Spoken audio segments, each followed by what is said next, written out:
శ్రీ పొట్టి శ్రీరాములు నెల్లూరు జిల్లా ఆత్మకూరు మండలం నారంపేట సమీపంలో నెల్లూరు ముంబై జాతీయ రహదారిపై రోడ్డు ప్రమాదం చోటు చేసుకుంది.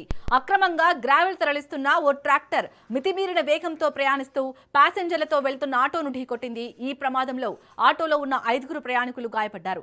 వెంటనే స్పందించిన స్థానికులు అటుగా వెళ్తున్న వాహనదారులు క్షతగాత్రులను సమీప ఆసుపత్రికి తరలించారు. ప్రస్తుతం వారికి చికిత్స అందుతుంది.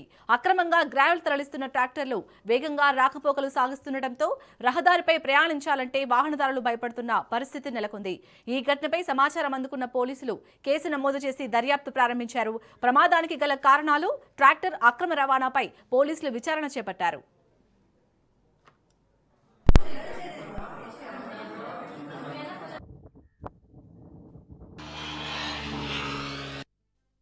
నందనవనం దగ్గర ట్రాక్టర్ ఆటో యాక్సిడెంట్ ఇన్ఫర్మేషన్ జరిగింది. అక్కడ ట్రాక్టర్ డ్రైవర్ అతివేగంగా నడపడం వల్ల మైదుకూరు నుంచి దాసరి సురేష్ వారి ఫ్యామిలీ పెళ్లి సంబంధాలకు వెళ్ళి వస్తా ఉన్నారు.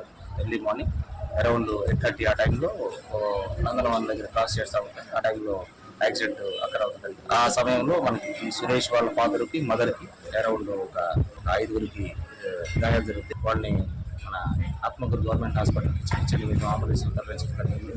గిడల్లో కామాక్షమికి కొంచెం ఫ్రాక్చర్ ఉంటుందిగా డాక్టర్ తెలియపరుస్తూ ఉన్నారు. నందనవనం దగ్గర ట్రాక్టర్ ఆటో యాక్సిడెంట్ ఇన్ఫర్మేషన్ జరిగింది. అక్కడ ట్రాక్టర్ డ్రైవర్